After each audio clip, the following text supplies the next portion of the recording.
Join us as we cover the Metro Manila Business Conference 2025, where leaders, entrepreneurs, and local champions gather to shape the future of business. Trade, technology, and tourism, napakabilis ngayon dahil dun sa technology.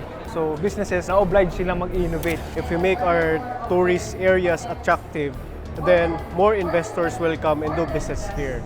We cannot rely on the usual sources, so we need to start building our own local suppliers. We want to cover the whole of Philippines because we want to hear the voice of all the business sector in all the areas. We are now open for business.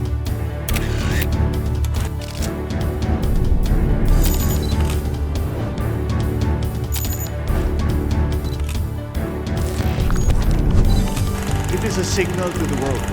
We are open for business.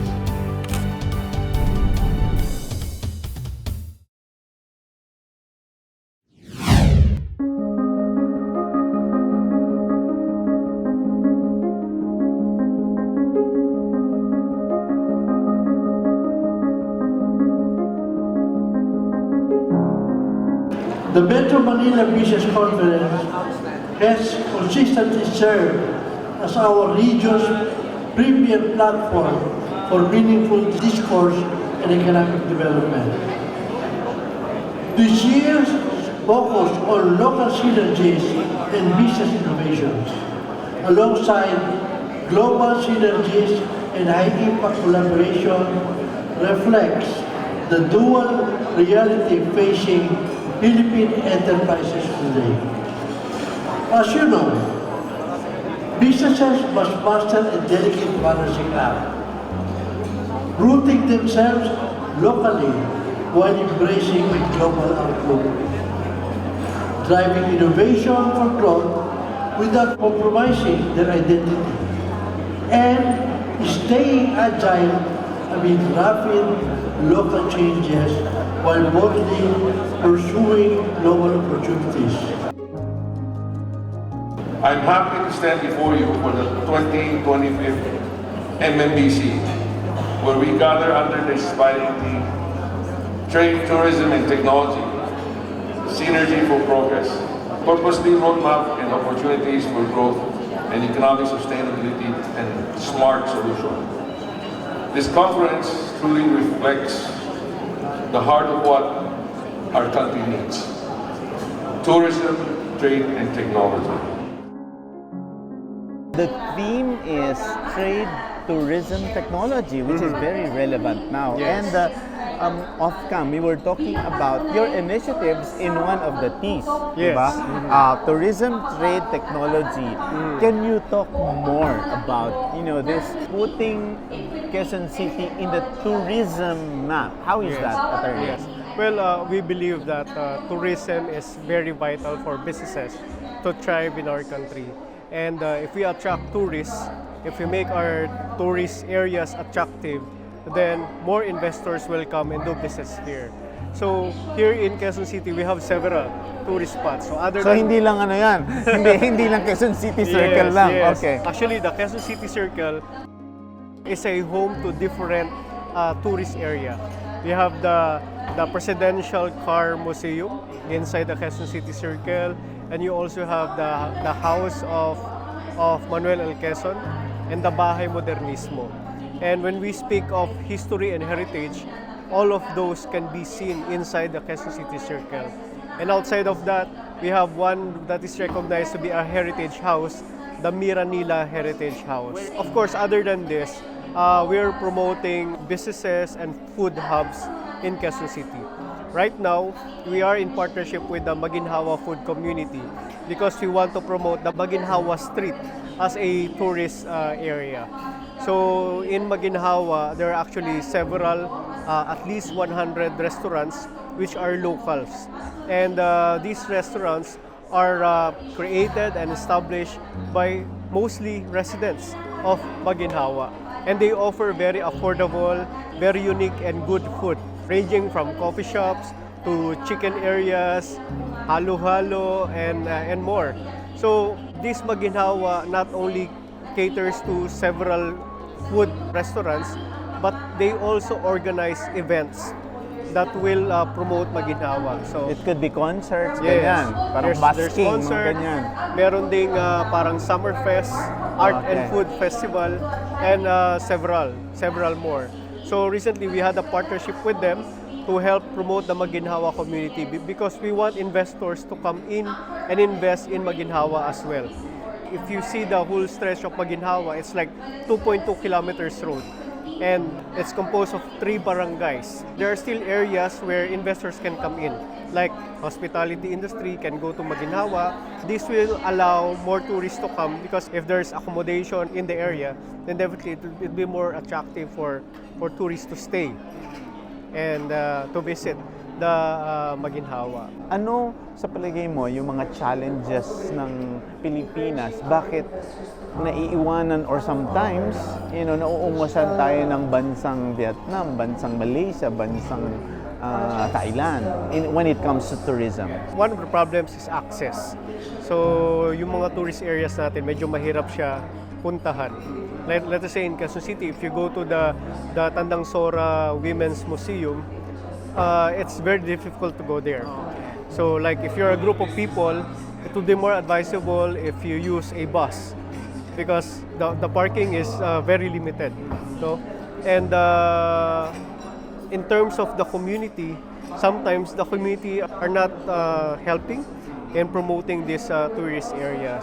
So I think kailangan lang tayong mga Pilipino, of course to our QC citizens, we need to be the ambassadors of our tourist areas because with that, if we have tourists coming in, if we have relatives coming in from who already live abroad and coming here with other foreign visitors, if we ourselves are the ambassadors of these tourist areas, then it will be more easier for us to promote these areas.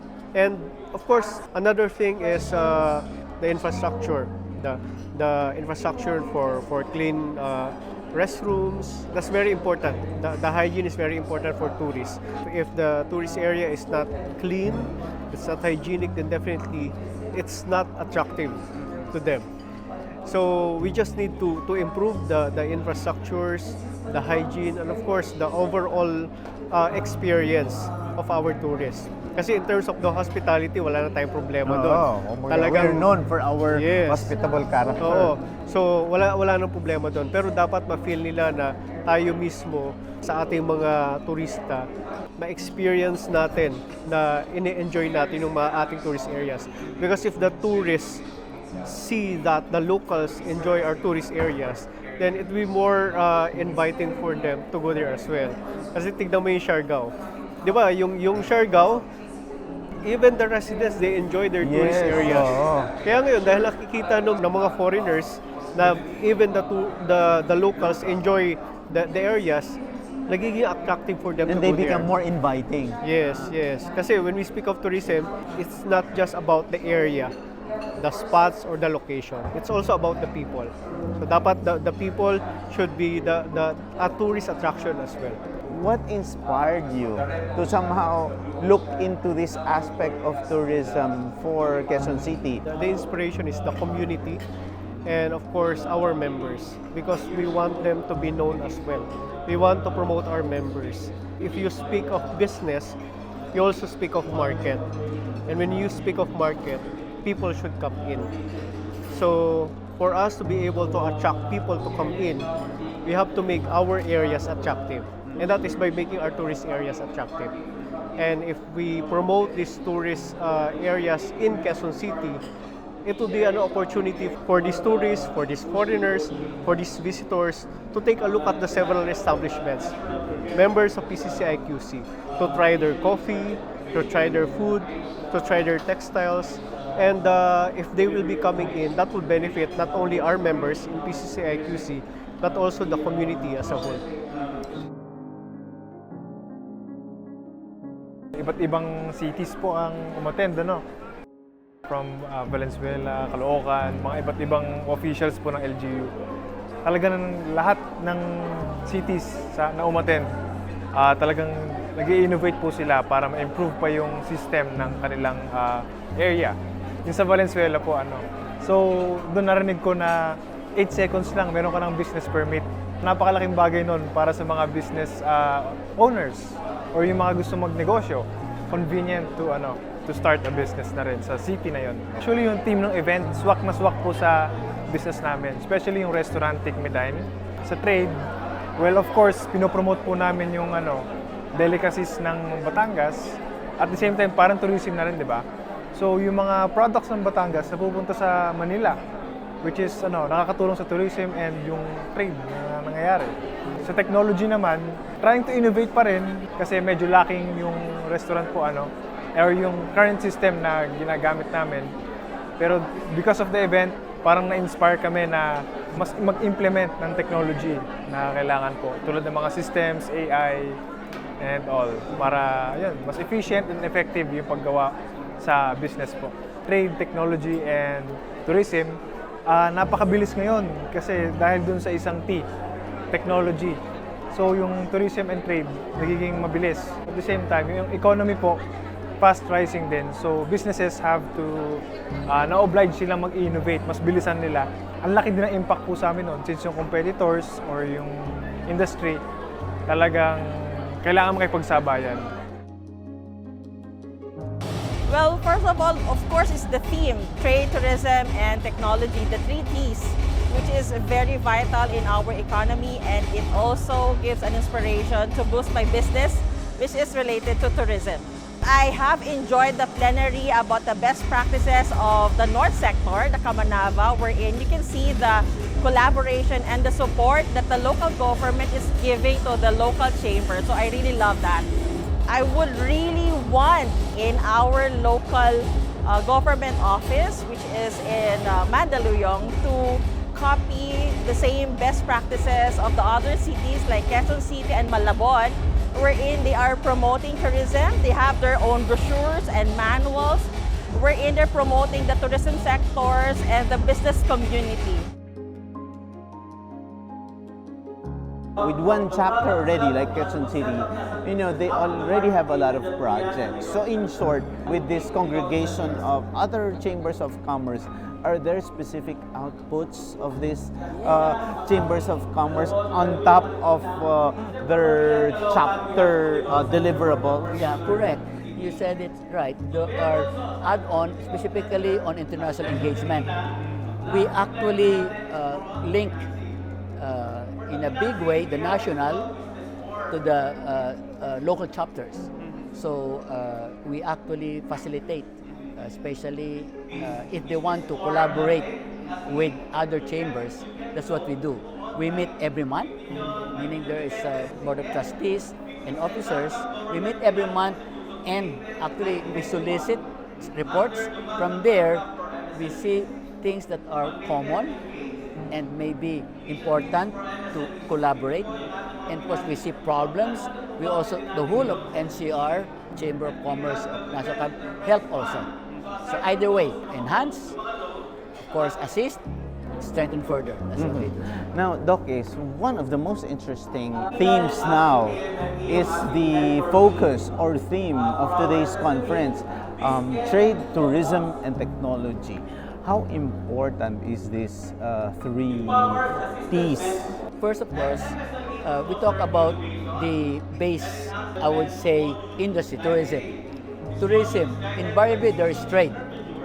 If we put in technology, it would be better.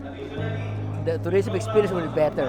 So last year, as I said in my opening statement, last year there was an integration. This time, it's a synergy because I feel the Chambers of Commerce, specifically the Metro Manila Business Conference, should be a living conference, meaning it doesn't stop where it was last year. It has to be continuing because we're talking about the same thing. This is the first time that you hear this, right? But from integration, which is more or less of a powerful word, to synergy, now they're working together. All right, so just like even the arrow, all right, is actually moving up. No, so the trade, technology, and tourism are not in silo. This year, we need to see their synergy. In fact, example, to give you a specific action that we are initiating tourism activity within the Metro Manila, meaning like food tourism. So we travel, we as Chamber of Commerce officers, we travel and establish a path wherein we can show how local tourism can be enhanced through experiential way, immersive and experiential. So that's what we mean that we have a living conference, we confer with the people down in the grassroots, we bring it to this forum and make them realize a simple trip from among us will impact the jobs in a positive way. You know, and that will also help the micro enterprises. For example, the simple kakanin. More likely, the simple kakanin on the street is informal, right? But if we mindfully and purposefully, all right? Let's say the progress here talk about is purposeful, roadmap, and opportunities for growth, economic sustainability, and smart solutions. So, in short, we continue to forge a continuing agenda that will help our, I would say, constituents, which is basically the micro or even nano, micro, small and medium enterprises, by stimulating and leading. That's why I said earlier, we have to lead, all right? We have to disrupt. No, we cannot expect, for example, tourism department to provide immersive. This is small, this micro. We did that. So far, what are the key takeaways that participants, especially the members of the business community, should really focus on and take action from with all these speeches? I gather from their speeches a common, I would say, theme. Collaboration becomes stronger by doing things together. All right, that's one. Number two is we need to understand risks, all right, and how to manage it. For example, it is clear that we cannot rely on the usual sources or use of, say, goods. There's a disruption in supply chain. So we need to start building our own, and we create our deepening use of local suppliers. So that will tell us that, we keep on asking for ease, maybe. They just import, but not realizing there are other sources of the same thing. But of course, there will be an issue about price, but what we need to do is strengthen this. At the same time, even Joey Concepcion said, I think the big industries can still support the small ones, so that in truth, there will be no one left behind. So the idea is really on stronger collaboration. And to me, it has to be with metrics. In fact, my context of the conference is not a collection of speeches. All right? It has to be actions that have been done. For example, what have we done last year? What we said last year and what have we done this year? All right? For example, last year we just adopted the Sustainable Development Goal. Now we're reporting what have we done. Now, assuming we adopted conceptually last year, and then we did something now, let's say it is on elementary, maybe next year it be high school, or level, all right, it go higher. So we actually have to develop data from our own activities, because we cannot do AI without the data. A clean and, I would say, primary source data. So we will never be able to go to that AI that we talk about if we don't have data. You know that, Cesar, right? Yes.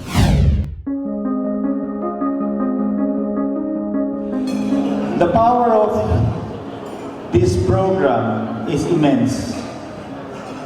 To basically providing them access to mentors, money and market is the way forward. We all talk here of how the Philippines can become a great country. What is very important is we have to have prosperity for everyone, and not just us in big business. And I'm glad that PCCI and its members are stepping up to really help this sector. Poverty continues to be one of the biggest problems in our country. And for us to solve that, we have to upskill our people, provide them with necessary tools, of course, provide them work, and of course the chance that some of them may be able to start their own business. Kung nais po natin umangat bilang isang bansa, kung nais natin na makagawa ng mga programa na maikakalat ang kasaganaan sa mas maraming Pilipino, ang pagtulong sa mga maliliit na negosyo at edukasyon, yan po yung sagot doon. Pagtulong po tayo sa mga MSME, sa mga startup, sa mga bagong negosyo, katulad po ng pagbibigay ng paraan na makautang o magkaroon ng puhunan, mag-mentor para mas maging epektibong negosyante, magkaroon ng mga market linkage para sa mga produkto at serbisyo, mas malaki po yung tsansa na lumaki at maging parte ng formal na supply chain at formal na ekonomiya ang mga maliliit nating negosyante. In that way, you're not only creating value for the entrepreneurs, you're distributing value and wealth across our country. Of course, the lifeline of the city is taxes being paid by the businesses. And we want to grow the funding for the government, and we want businesses to invest in our city. So this is actually the best way, because you've invited most of the top businesses in all over the country. So this is the best opportunity to showcase what we're doing, expansion programs, opportunities for our cities, and also we learn a lot talking to businessmen on how we should encourage more businesses to come in our city. Nambotas is very lucky that we've organized the PCCI local chapter, because for the past few years it wasn't really active. But now it's active, and it's helping us with our policies. They're also helping small businesses, because it's a big factor to grow the industry. So they're mentoring small businesses, encouraging them and teaching them how to help them with their business. And those trade missions also would be helpful, because we have to learn from other countries and other areas as well on how to improve the way we do things, not just in government but in business. There has to be a collaboration between both. We're in this very huge event of the Metro Manila Business Chambers of Commerce, and I noticed there's about 16 or 14 chambers of commerce here. It's composed of the Kamanava, the whole NCR. Why is this being done annually on top of the Philippine Business Conference? PCCI is subdivided into 5 areas. We have the North Luzon. They had theirs in Balanga, Bataan. We have the South Luzon. They did it in Enchanted Kingdom. We have the Metro Manila. They're doing it now. And then we had the Visayas. We did it in Tacloban just recently. And by end of the month, the last week of this month, will be the Mindanao. Tagum, Davao, Tagum. Now, we want to reach the wider business sector of the Philippines. We want to cover the whole of Philippines. So we made sure that the Luzon, Visayas, Mindanao is fully covered. Because we want to hear the voice of all the business sector in all the areas. Dr. Mangio, I know that all these divisions, all these areas are important. Pero itong area na to, NCR, how important is this area of PCCI? Well, all the areas are really very important, but MMBC or Metro Manila is the heart, because here we have the biggest group of business sector on all sizes, from micro to small to medium to large, and then also the biggest labor source or labor sector is also in Metro Manila. So, to help the business sector and at the same time, let them know the available advantages, privileges that they can avail as part, as membership of PCCI is concerned, we conduct this Metro Manila Business Conference. And in this conference, we hope really to disseminate all the possible information that we can to help the business sector in Metro Manila.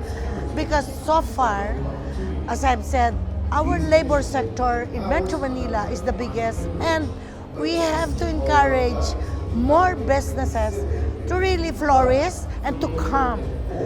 Although recently we are advocating that the foreign investors go to the other areas, Especially Visayas and Mindanao. because we noticed that we are clagging already.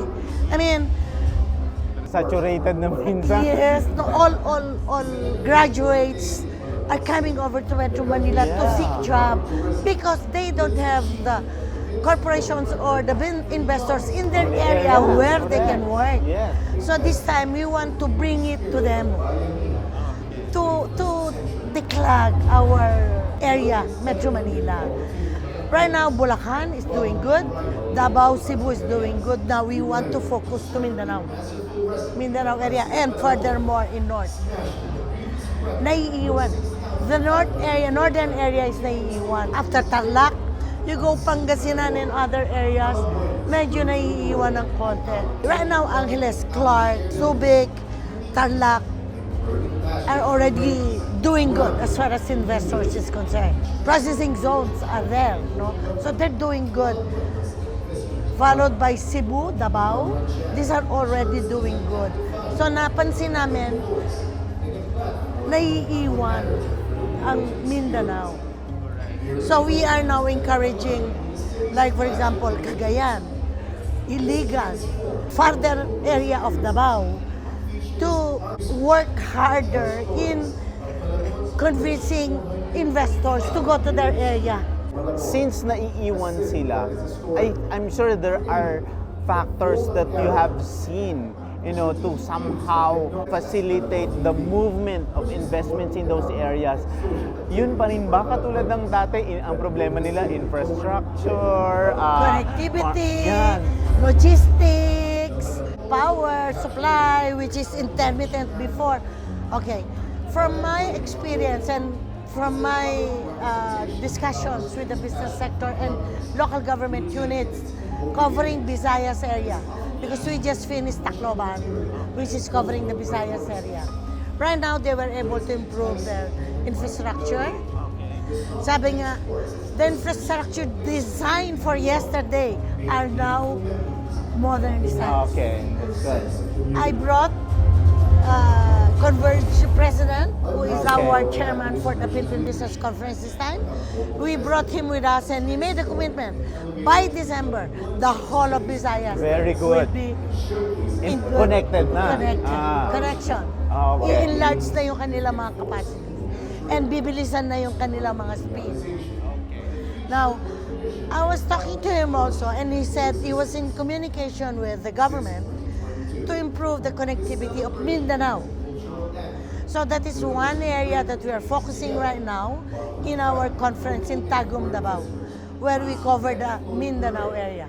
The power supply right now is very stable in Visayas, very stable. Logistics, although because of the long bridge, what they call that bridge, is closed, they're having problem with logistics.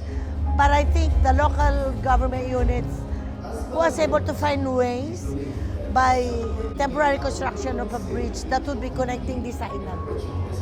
So I think the investors right now were given additional incentives in Visayas.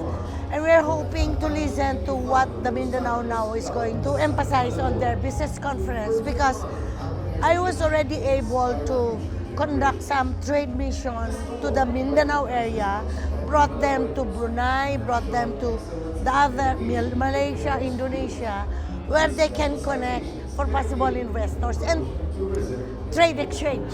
Wow, that's good, that's good. Yeah, so I want to listen to them now by the last week of August. If what we initiated is moving forward. That's good. There's follow through. Now, Dr. Mangio, we know that the voice of Philippine business, PCCI, is louder now, especially with your leadership. In the past, the PCCI somehow is, correct me if I'm wrong, a little bit conservative on its pronouncements as far as government policy or any statement that would impact on business and also the relationship between government and the private sector. But recently, your viral comment or statement was known to a lot of business community and also government. It was part of the ones that were mentioned during the SONA. So, just to educate the public as well and also the people who are watching now, what exactly was the context of what you said and what was that viral statement that you made that you think would still impact on the business developments that's happening now? Dr. Mangio. Okay, let me just emphasize that PCCI is apolitical. Okay. As far as politics is concerned. For example, I'm being asked a comment about the Vice President. I always say, my apologies, but since we are apolitical, we don't want to give any comment on this subject. Correct. Because it is becoming political. Yes. I don't mean in particular that it is our government now or our sitting congressman or senators. No. I was talking in general. I was asked if the budget becomes source of corruption. Since it is an ambush interview and we were just joking around, I said, well, you know what? Yes, it is becoming a source of corruption. But when I said that, what I mean to say is it may become a source of corruption. But I am not in particular saying that our congressmen, our senators, our president, or any of our government agencies are corrupt. But at least, we were happy when our president emphasized his sincere desire to address the corruption in the government. And it was one of the most applauded highlights of the SONA. During the SONA. We felt the sincerity of our president when he expressed that intention to address the corruption problem in the country. How far he can go on this, but he already opened the door. So how do you feel, Dr. Mangio, that the president and the government listened to you? Because they recognized, the fact that it was given a major part in the SONA is a reflection that the president is listening to PCCI. How do you feel? Actually, during the SONA, as I mentioned in my speech right now, we gave 20 points agenda. 6 of which were echoed by the president. Education, source of financing for the MSMEs. Actually, there were 6, including the corruption. So sa amin, we felt that at least our government is giving us a little of his time to listen and to go through our recommendations. That's why there are foreign chambers that wanted to have some words of notes with our president. We try to endorse them to our president because these are business groups with intention of expanding their business to the Philippines. So to us, even during the state visit of our president to other countries, we really joined him. Because while he deals with the bilateral relationship with the head of the states, we deal with the local ones, business sector in that particular country, promoting what we can offer to them. There was always one question or one problem that they were addressing us, and that is the cost of power. But if you notice right now, it is already being addressed by our president, by encouraging solar energy, green energy, and so forth. So we're hoping really that our problem, cost of power, will be addressed very soon. And in doing that, we'll be able to invite more investors to the country. Now, Dr. Mangio, you said that you gave a list of the 20-point agenda. So far, malaking bagay na rin yun, 6 ang na-mention niya. Pero meron ka ba na nakikita na importanteng agenda na sinabit ng PCCI na palagay mo yun din ang isama niya sa agenda niya? You know, we were hoping at the time that you would look at our logistic costs, the PPA and the CAP. Right now, we are the highest In terms of logistic costs. Okay. Comparing the ASEAN countries? ASEAN countries. Okay. So, there are some issues that has to be addressed. Right now, PCCI is advocating and talking directly to PPA and CAAP together with PhilExport. And we have some papers that we're going to submit to the President for his attention. If he will be able to really look at it and find ways, that would be a great help to us. He said already about finding financing source for the MSMEs. If he can improve further the connectivity in all the other areas, that would be a big help, because even if you have the resources, you have the market, if you cannot reach them, and the fastest way to reach your clients and your suppliers, supply chain, is through connectivity.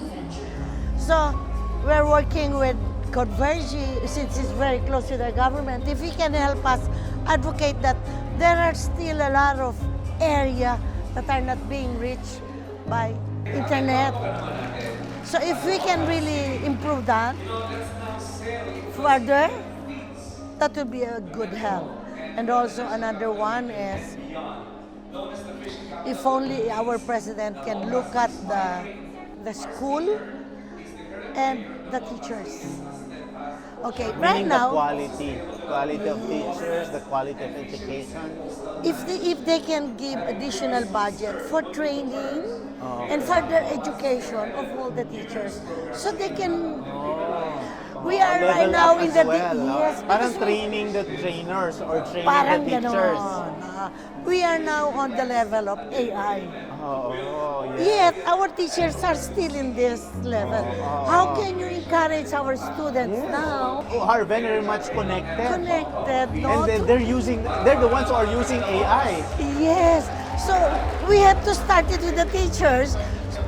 You know, even the elementary school are already using the. Exactly. They're very familiar with the AI. They're very familiar with the digitalization because of what they see in the computer. But yet our teachers are still here. No? So if we can have additional budget for the training and further education of our teachers. So even if we add additional rooms, because we really have to add additional rooms, no? Additional teachers.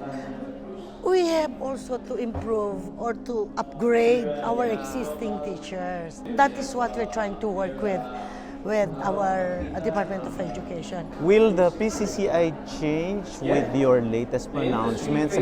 Di ba nila sabihin na parang tapang naman yung PCCI? You're a little bit abrasive or very straightforward in making your pronouncements? Because, di ba, for every issue that comes out, you know, we have the press secretary facing, you know, all members of the media responding to all this. And here you are, you know, the Philippine Chamber of Commerce and Industry, no less than Dr. Nina Mangio, you know, somehow also giving very straightforward responses. What do we expect from PCCI in the next 3 years of this administration? You know, since I'm stepping down, my term as the president is going to end by December. I'm just hoping that whoever will come next would try to support what we had started or what we're doing. Because, you see, PCCI is supposed to be the voice of the business sector. And our business sector is clamoring for transparency, for change, for monitoring.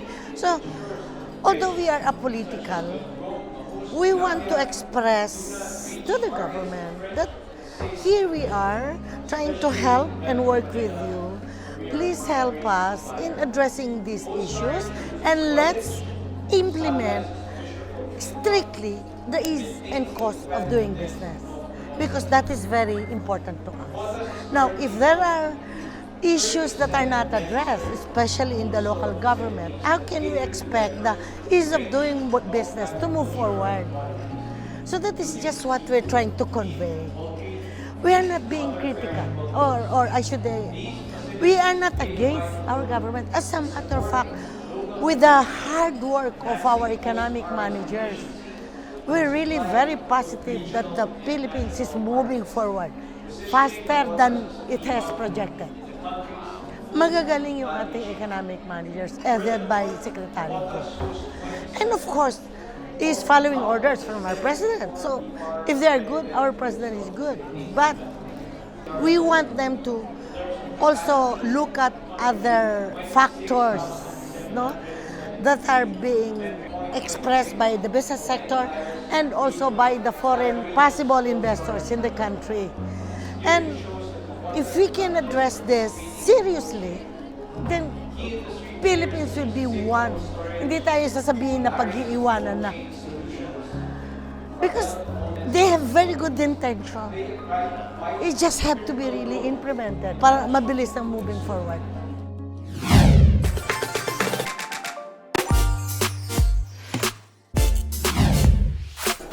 And our buzzword of the week is Metaverse. Metaverse allows travelers to use immersion to sample tourism destinations and organizations virtually before they arrive. Metaverse tours are built on existing virtual tours that use 360-degree or 3D media modality technologies.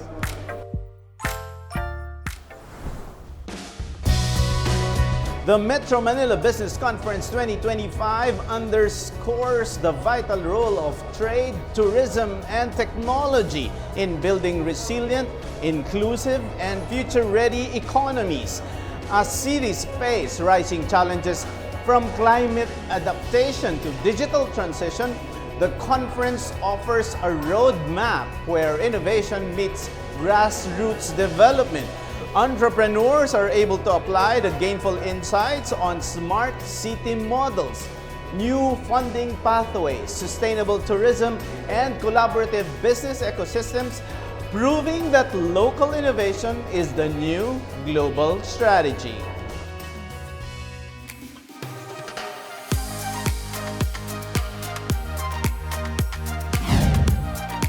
And with that, our quote for the week is from Bill Gates. The first rule of any technology used in a business is that automation applied to an efficient operation will magnify the efficiency.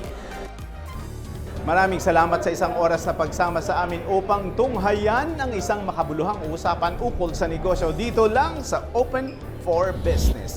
Hanggang sa susunod na linggo, samahan nyo kaming muli dito sa Open for Business. Catch us too on Facebook and YouTube.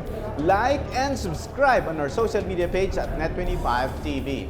We will bring you more insights from industry experts, thought leaders, CEOs, and featured SMEs. Together, let us help encourage business development in the Philippines. Sharpen your business acumen, feel the pulse, and set the trend for as long as you're informed and open for business. This is Cesar Vallejos. Marami pong salamat.